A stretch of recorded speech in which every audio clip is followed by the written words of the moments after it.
влез в зеления кръг със Средно училище Димитър Талев в град Добрич. Замисляли ли сте се колко важна е водата в нашия живот?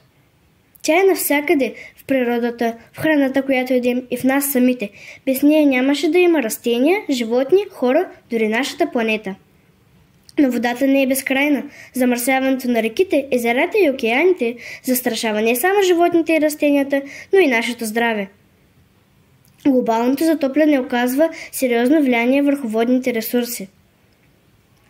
Чистата вода е дом за рибки и корали. С нашето училище работим усърдно в пречиствателна станция. С помощта на прости материали ние учим основни принципи в пречистване на водата. Спирай водата, когато не ти е нужна. Не изхвърляй отпадъци във водоемите. Разкажи на приятелите си защо всяка капка вода е ценна. Малките ни действия днес водят до големи промени утре. Водата е живот, нашия живот.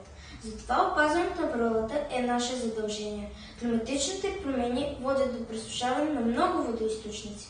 Планетата Земя е нашия дом и трябва да се грижим за нея така, както се грижим за нашите къщи. В противен случай ще оставим на поколенията една различна и тъжна планета. Водата е живот.